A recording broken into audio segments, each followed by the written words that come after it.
Vaksin tidak hanya berfungsi melindungi diri sendiri, tetapi juga berdampak terhadap kesehatan orang-orang di sekitar kita. Ketika mayoritas warga komunitas divaksinasi, otomatis kemampuan patogen untuk menyebar menjadi terbatas. Kondisi ini disebut kekebalan kelompok atau herd immunity. Untuk itu keberadaan vaksin sangat menentukan herd immunity masyarakat Indonesia atau penduduk di suatu wilayah. Ketua Laboratorium Mikrobiologi Fakultas Kedokteran Universitas Indonesia FKUI, Profesor Dr. Pratiwi Puji Lestari Sudarmono mengatakan, untuk mencapai herd immunity atas COVID-19 dibutuhkan 70% anggota populasi yang telah imun atau kebal terhadap COVID-19.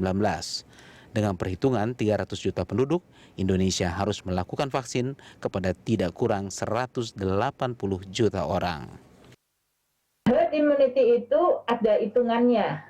Kalau mau divaksin, kalau mau menjalankan program vaksinasi untuk herd immunity ada hitungan statistiknya, yaitu hitungannya adalah jumlah yang divaksin itu harus mencapai jumlah yang cukup sehingga orang yang kebal dapat melindungi orang-orang yang rentan.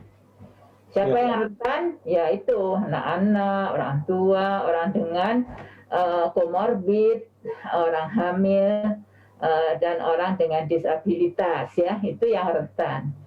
Jadi mereka-mereka nggak usah divaksin, yang divaksin yang muda, yang kuat, yang sehat, tapi dengan mereka semua divaksin, yang lain-lain akan terlindungi. Berapa jumlahnya di Indonesia sudah dihitung, jumlahnya kira-kira 180 juta dengan asumsi 300 juta penduduk, gitu ya. Jadi kalau sudah mencapai 180 juta orang kira-kira tervaksinasi, maka herd immunity akan tercapai.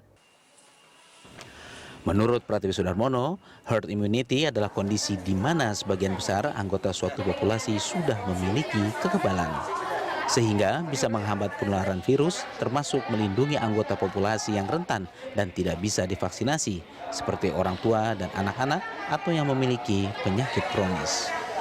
Herd immunity pula dapat membantu masyarakat beraktivitas seperti sedia kala. Namun, Pratiwi mengingatkan agar protokol kesehatan tetap dilakukan. Jadi kalau vaksinasi dijalankan,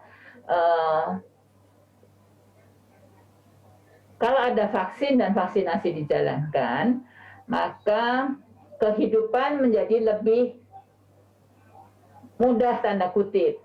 Kita tidak perlu isolasi ketat. Kita tidak perlu PSBB ketat.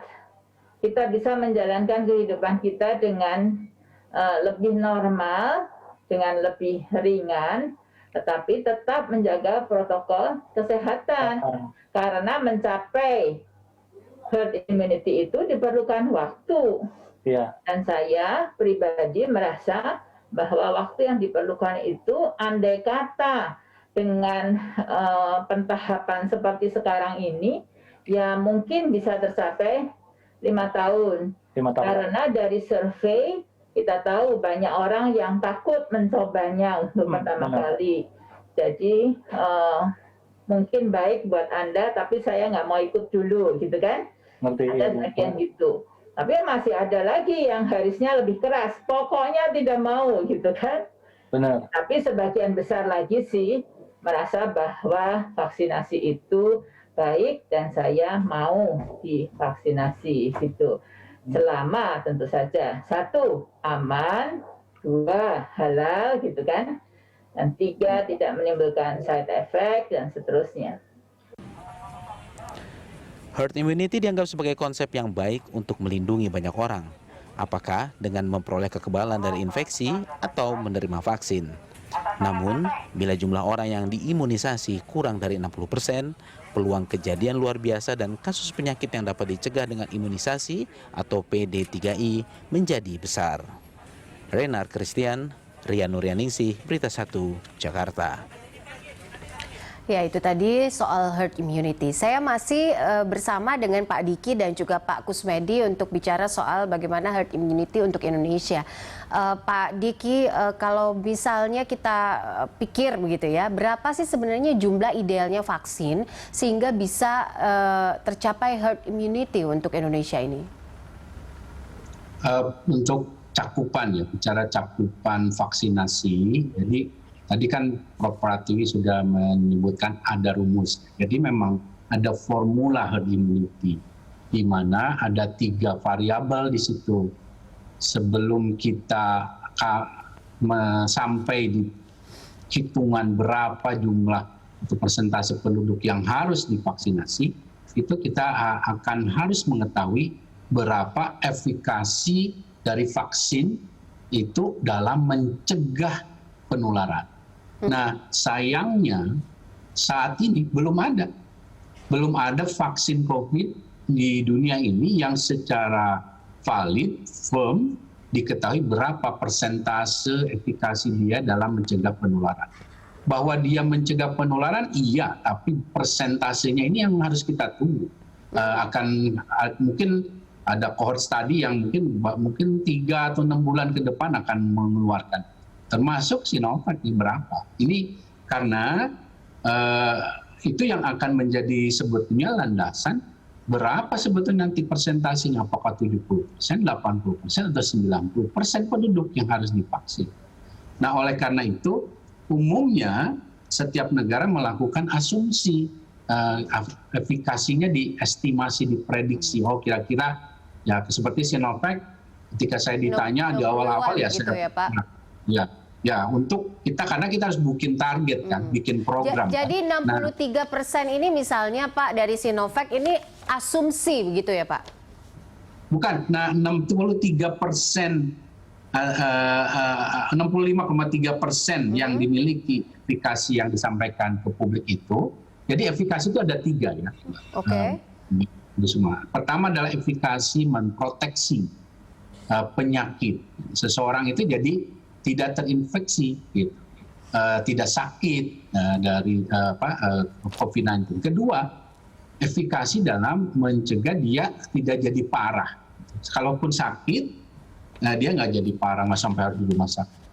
Nah, yang 2 ini umumnya diketahui dari hasil riset fase 3 itu yang diumumkan itu. Yang 65 atau 63 sekian atau bahkan untuk misal Pfizer dan itu di 90%-an. Nah, itu. Nah, tapi ada efikasi yang ketiga yang sebetulnya yang jauh lebih penting dalam kaitan di rumus atau formula herd immunity, yaitu efikasi mencegah penularan. Nah, ini yang belum diketahui semua vaksin. Nah, oleh karena itu biasanya merujuk pada efikasi yang ada dulu, kira-kira mungkin ya 60%. Karena 60% ya kisaran kita di 70-80% dari total penduduk. Nah, oleh karena itulah kenapa herd immunity itu prosesnya panjang dan akan banyak dinamikanya, karena belakangan akan kita tahu berapa efikasinya, kemudian juga angka reproduksi dari COVID-19 di wilayah, di negara itu juga akan berpengaruh. Semakin rendah angka reproduksinya, semakin tinggi probabilitas terjadinya herd immunity. Pak Diki, termasuk juga. Maaf saya potong sedikit. Kalau dilihat secara global sendiri dengan kondisi yang ada saat ini, di mana vaksin juga sudah banyak disuntikan di seluruh dunia begitu. Kira-kira berapa lama Pak range-nya sehingga sebuah populasi itu bisa mencapai herd immunity dengan kondisi ini? Ini yang sekali lagi tidak mudah dijawab, karena sekali lagi katakanlah saat ini yang negara terdepan dalam vaksinasi ini kan Amerika dan Israel. Untuk tujuan jangka pendeknya yang menurunkan kesakitan kematian berhasil dengan vaksinasi ini, terbukti sangat signifikan berhasil. Itulah sebabnya mengapa penting program vaksinasi. Tapi kalau bicara kekebalan kelompok tadi, itu akan masih perlu waktu. Karena apa? Karena kita sekali lagi belum bisa menjawab. Jadi sebetulnya kita sudah memenuhi belum sih persentase yang diharuskan. Nah, karena persentase efikasinya itu belum ada, ya arah setiap negara itu harus semaksimal mungkin jadinya. Kalau bisa ya lebih dari 80%, dan itu tentu bertahap. Dan hal lain yang menjadi isu adalah berapa lama imunitas ini bertahan, gitu.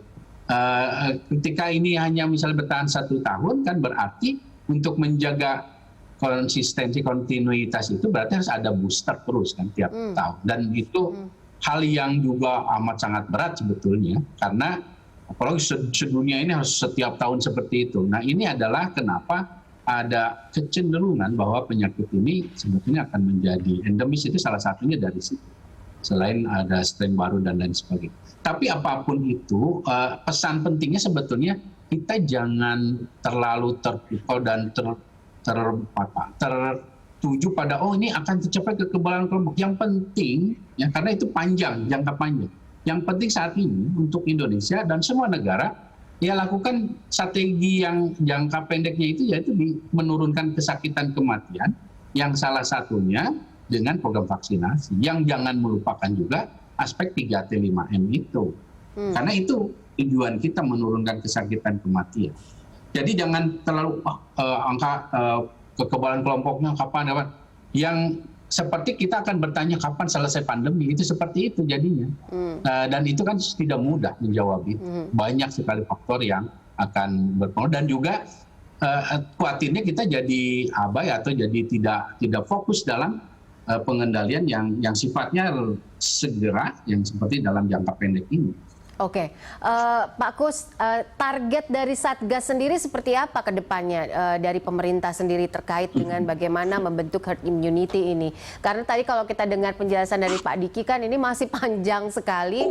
Kemudian pertanyaan berikutnya adalah soal imunitasnya. Berapa lama ini bertahan gitu? Dan pastinya akan ada booster lagi dan booster lagi. Apa yang akan dilakukan? Ya, saya setuju dengan pendapat tersebut. Justru kami dari Satgas sedang membuat model pada PPKM skala mikro yang dilakukan di desa dan di kampung. Kita bikin di 7 provinsi dan 7 desa. Kemarin kita dilepas oleh Pak Letjen Doni Monardo untuk melakukan hal tersebut. Apa sebenarnya tujuannya? Tujuannya adalah menata desa agar mereka siap untuk hidup bersama COVID.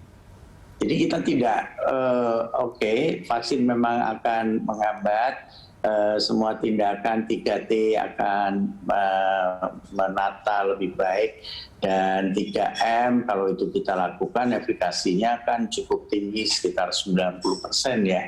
Dengan masker to masker, apabila maskernya betul antara orang sakit dengan orang tidak sakit kan hanya menular sekitar 1,5%. Jadi yang kita ambil jalannya adalah bagaimana kita hidup bersama COVID. Harusnya kita bisa membuat budaya-budaya tersebut untuk hidup bersama COVID. Nah, sambil kita menunggu bagaimana herd immunity itu tadi terjadi akibat daripada vaksin. Vaksin juga sudah dijalankan cukup gencar, pelaksanaan vaksin di kita mulai besok bahkan akan ada drive-thru untuk vaksin. Kemudian juga tetap teman-teman mengupayakan untuk mengkampanyekan 3M dengan makin kuat dan makin banyak mendekati masyarakat.